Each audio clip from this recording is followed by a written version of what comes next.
I'm awake. I'm going to figure out which way the sun's going to be coming from within the next few minutes, I believe, and maybe try and film some of it. We'll see. It's looking very foggy, so I don't know if there's going to be anything to film, to be honest. So there's no discernible presence of the sun, besides the fact it is light, but I can't see the sun itself. Even though we're well past the time that sunrise was meant to occur, I do suspect that the general fog and pretty thorough cloud coverage is to account for that. In the meantime, I'm just going to make some breakfast. I have porridge, but I forgot to pack any sugar or salt to season it with, so I'm just going to chuck some dried fruit in it, I think. I'm cooking it with water as well, because, you know, milk, or in my case, milk substitutes, are a bit of a luxury. So this is a far nicer setup. I can actually see what I'm doing as opposed to last night. Last night was really shit. Like, it nearly put me off the whole trip. It was the point that it looked like I might have fucked my phone that was like a bit of a low point.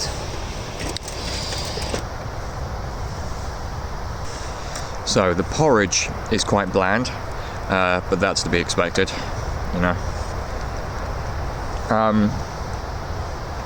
The plan for the day now is to go get some hopefully decent pictures of the castle.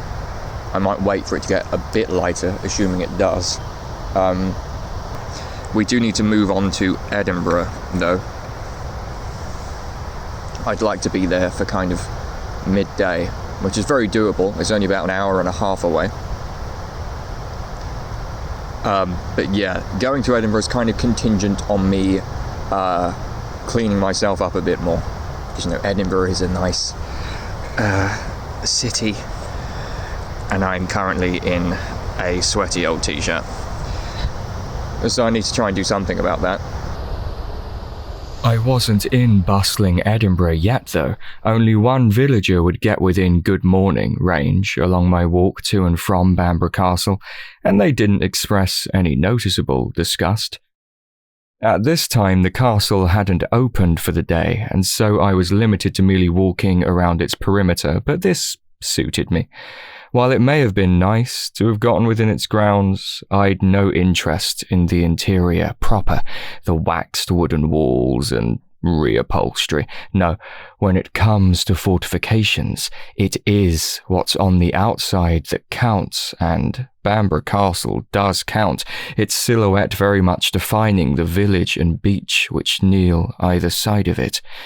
If its silhouette seems familiar, that may be because it has been cast upon a fair number of films, TV shows, and at least one video game, though often only at a distance.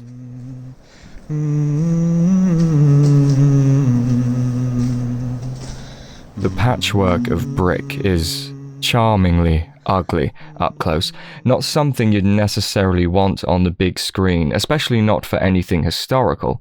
See here, for instance, how these crumbling stone windows are sandwiched between much more modern grey stone in the foreground and much more modern glass windows in the back.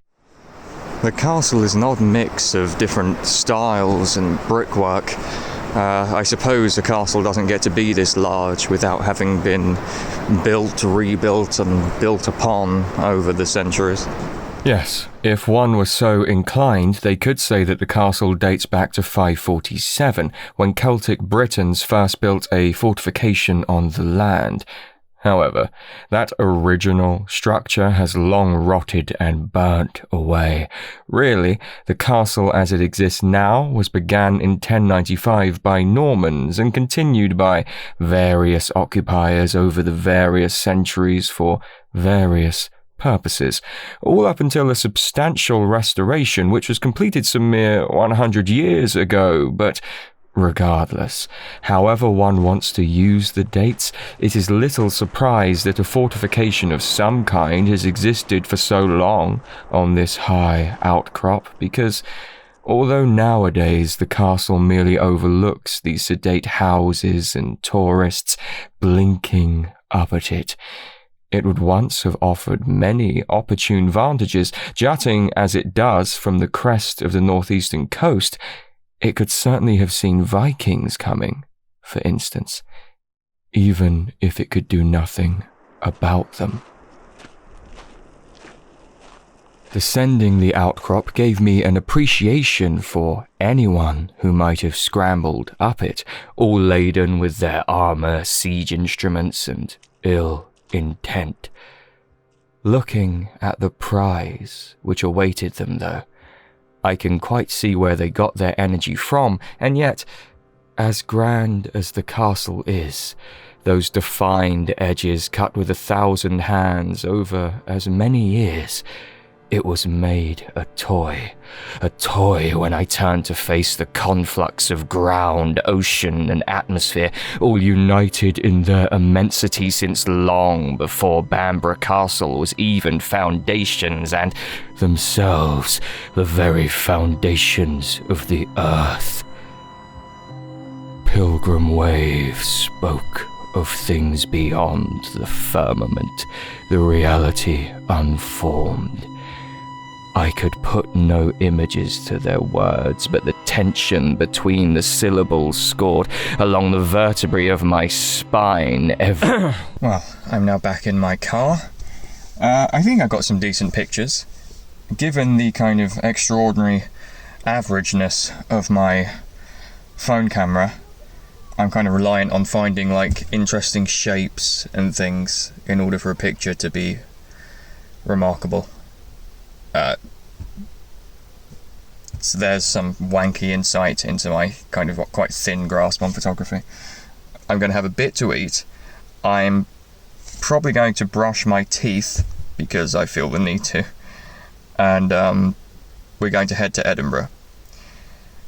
These glasses are a bit wonky. These are my driving glasses, i.e. glasses I got about 5 years ago that I leave in the car. So we are, in theory, en route to Edinburgh. I've yet to pick up any signal, so I can't actually chart a route, as it were, or rather get the sat-nav to do it for me. So we're just following the coast, because in theory that's north. This road apparently leads to the A1, north and south, usefully. And that is, I believe, the road to Edinburgh, or near abouts. I assume I want to go right here, because Newcastle, I'm pretty sure, is south of me, and I don't want to be going south.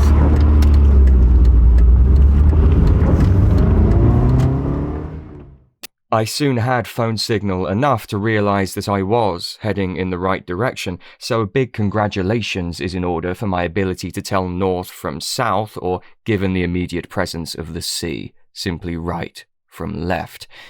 Although this particular stretch of northbound road was quite boring, and I saw fit to jazz it up a little with some, Camera reported ahead. Oh, shut the fuck up. patchy singing.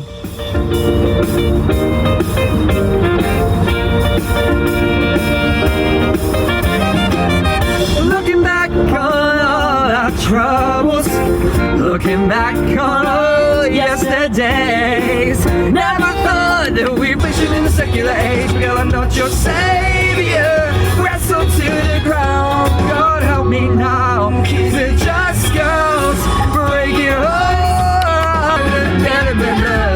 Good for you, you're doing great up there without me, baby. God, I wish that I could do that. I love love and out there.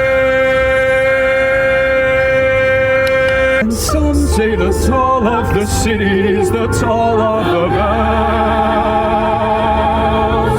The bells over Notre Dame. Continue straight for 7 minutes to A1 north. Yes. I came to enter Edinburgh much more harshly than I was hoping. I was hoping to stop at a service station to preemptively find a place in the city to park. My fondness for urban driving is somewhat limited. I much prefer to know where exactly I am going and what exactly to expect along the route. Alas, No such service station presented itself, and I was suddenly just right up Edinburgh. Oh, this is stressful. My sat-nav, having done its job of getting me into the city, had fucked off for her lunch break, which left me alone to try and figure out how I was going to have mine. There was an increasing abundance of people, so I supposed I'd made it to the tourist area at least, and therefore somewhere near Edinburgh Castle, which was notionally my destination. It was with some pleasure, then, that I managed to settle at the multi-storey, which also happened to be the nearest car park to the landmark. I pulled in, got my ticket, and parked. And parked. And parked. Parked. Right, well, I am back from... When planning my route for this trip around Scotland, I realised that it took me near enough to Edinburgh that it seemed silly to not give it a look, even if I wasn't hugely interested in what I might see. You'll notice that the city is one of only 2 non-rural stops. My fondnesses, generally, are for the lonelier and less recalled parts of the world. The other, similarly urban stop would be Greenock, but that was an exception made to see a mate of mine who lives there.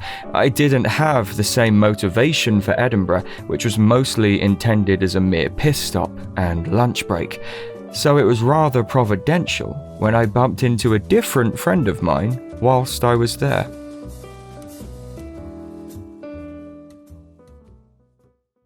A handful of hours is all I spent in Edinburgh, and most of them tucked away in a pub.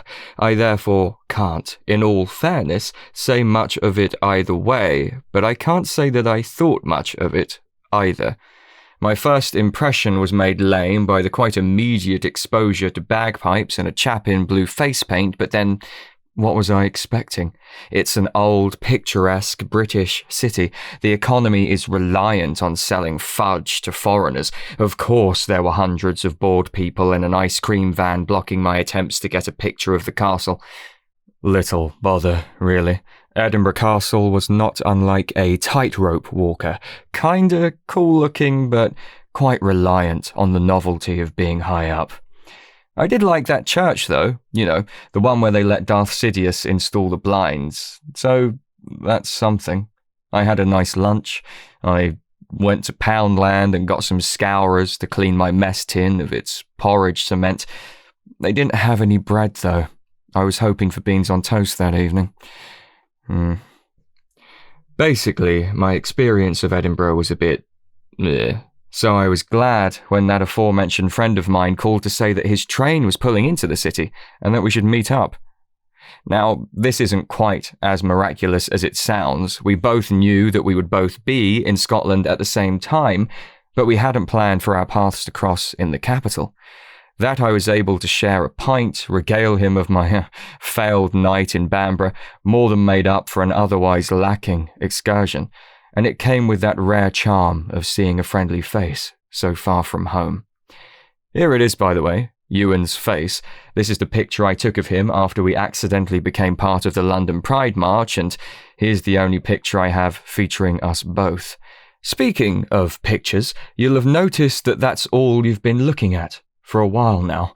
I would have recorded video, but, you see, I'm a bit self-conscious about holding my phone up in public. Even these photos were fired from the hip to avoid anyone's attention. I don't like to stop, still gaze, and make people wonder what it is I found so interesting, and what that might say about me.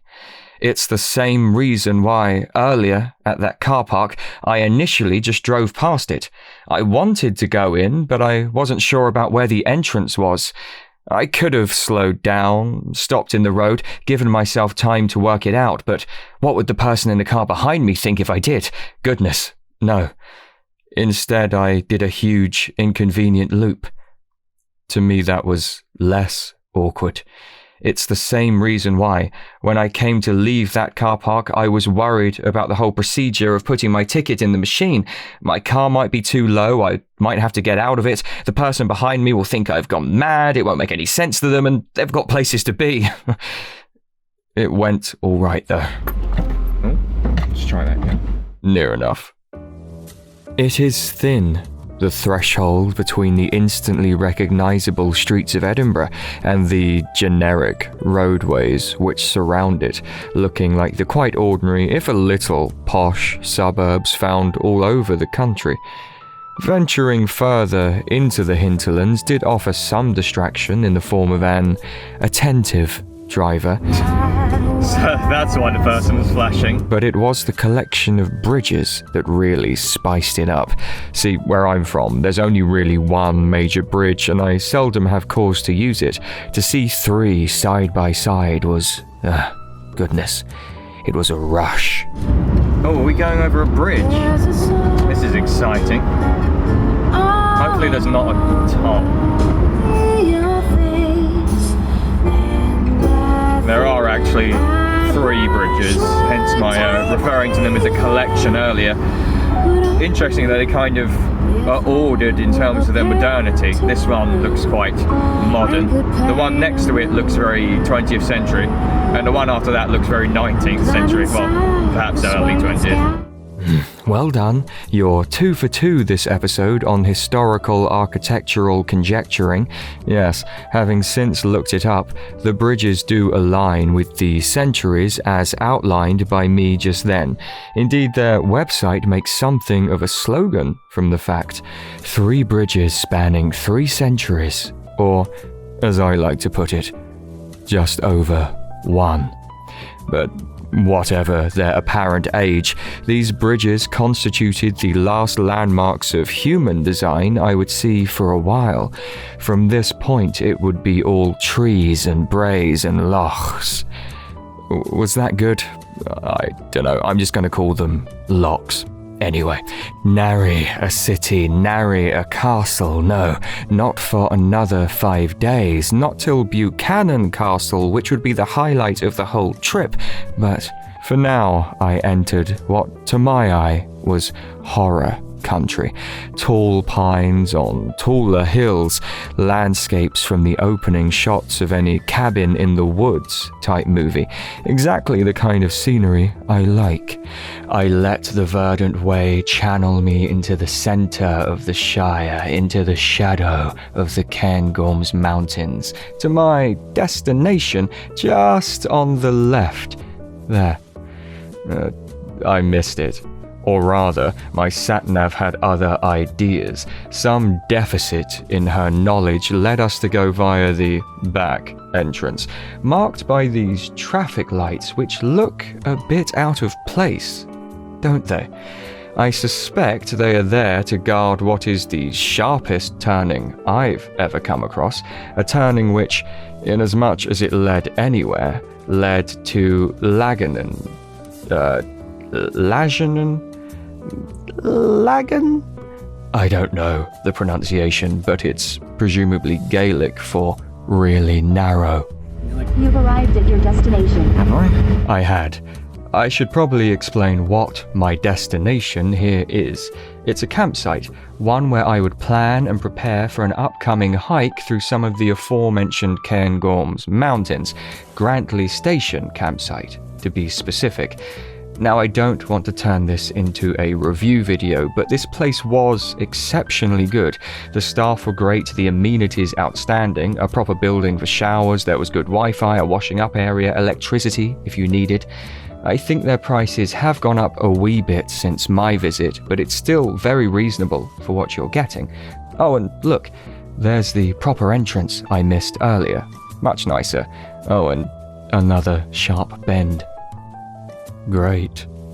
Now that I have turned this into a review video, shall we briefly talk about my tent?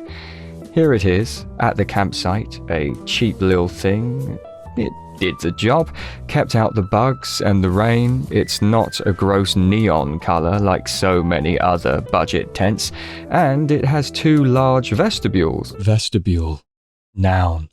When pertaining to tents, vestibules are storage spaces which, although being interior, exist outside of the tent's main body. It is a loanword from French, where it means entrance court. This etymology stems from the fact that tent vestibules are typically made. Time ran quickly. down the hills which led to the camp. I ate dinner. I don't recall what it was, but it wasn't beans on toast. I drank tea, mint tea to be precise. It doesn't require milk and it's semi-palatable cold, so it seemed good for camping. I thought about striking up a conversation with some of my fellow tent folk, make some new friends, you know.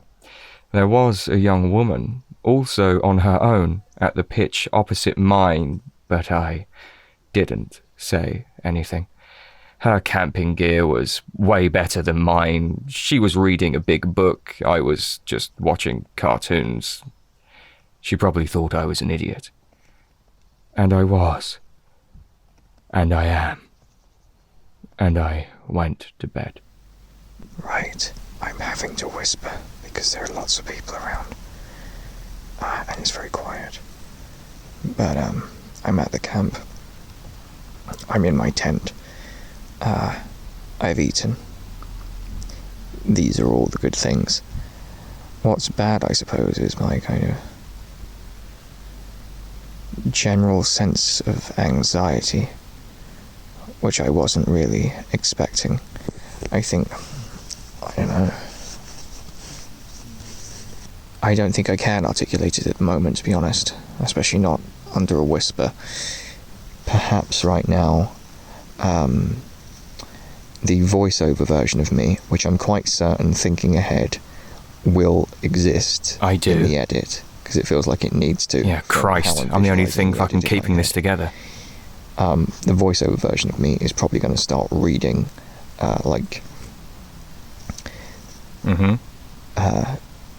a short, journal-style thing that I'll probably write tomorrow. You based reckon? on how I feel. Because I did come out all this way to do a bit of writing Pretentious. as well. So yeah. Okay, you want me to read the one journal entry you wrote on this whole trip. I feel that somewhat breaks the internal logic of this narration, but whatever. Sure. Here we go. Grantley, the 23rd of August, 2021. Much like the night and morning I spent in Bamborough, I slept yesterday upon a soft pessimism, yet find myself now, in the admittedly obscured sunlight of midday, feeling much the opposite. Perhaps it is simply some psychological solar panel waning in the shade, a bit of hardware installed by our wild ancestors. Perhaps I was just tired. Perhaps it's the fumes from my presently simmering lunch. Whatever the case, whereas last night I was contemplating packing the whole hiking thing in, right now I want to pack everything up and get into the mountains. There are reasons to be cautious, though. For instance, it is all but certain that my phone will have no signal for the hike. This prospect doesn't trouble me too much, but I know that it will upset others back home, for whom any silence on my part may as well be an outright confirmation that I am dead. My only means of reassuring them otherwise would be to abandon the hike, if not this whole trip. But I'd rather not do that. It's a shame to admit part of me wishes I had lied to them about my plans, said I was staying at a friend's for the week and that they lived just down the road, in a padded house. Maybe then I'd be less burdened by second-hand fears.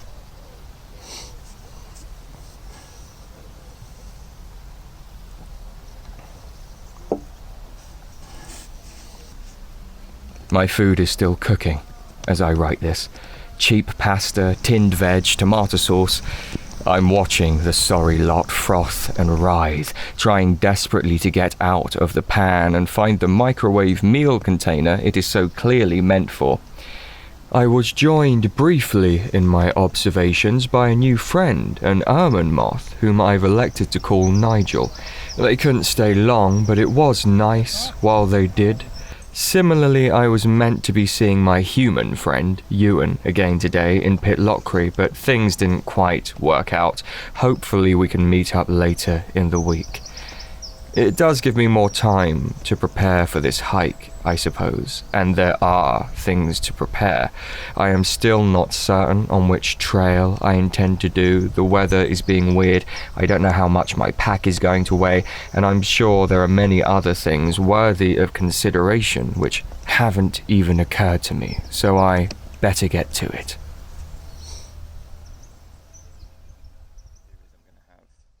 Go this evening at using my smaller sleeping bag and see how that is. If I need to wear a coat at the same time, I'll give that a go as well, because I'm going to be taking a coat with me on the trail anyway, I'd have thought. It's funny, watching this back, how off the mark I was with my preparations, my predictions, managing to simultaneously over and under think everything. I did spend the rest of the day planning for the forthcoming hike through the mountains.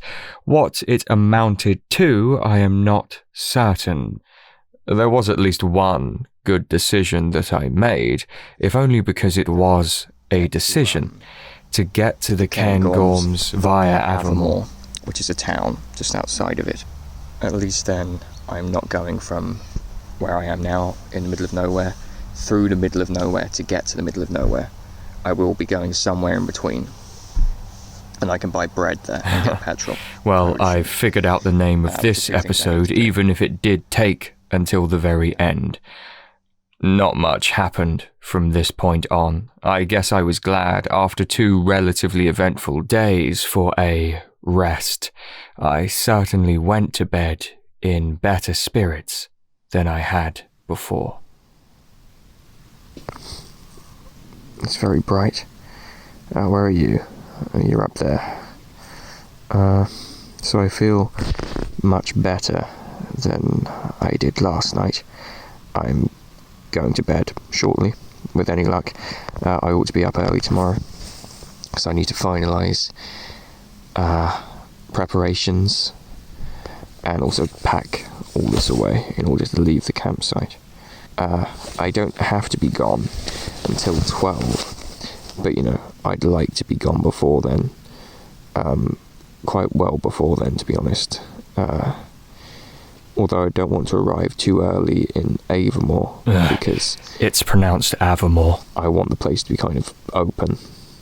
I need to go to a shop, as I've mentioned. I need to buy bread. I don't need to, but it'd be nice to have it. Or else I'll be eating beans on their own and peanut butter straight out of the jar, which I'd rather have a vessel for them. I'll have a stray moustache, whatever.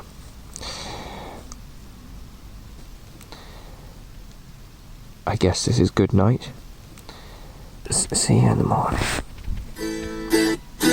Next time on whatever the fuck this is.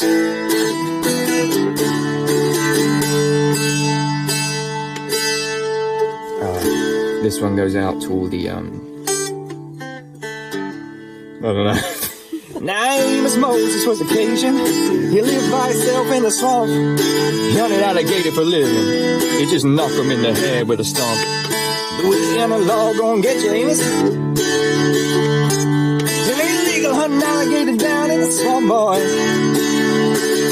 Now everybody blames his old man for making him mean as a snake. When Amos Moses was a boy, his daddy would juice him for alligator bait. Tie a rope around his waist and throw him in the swamp.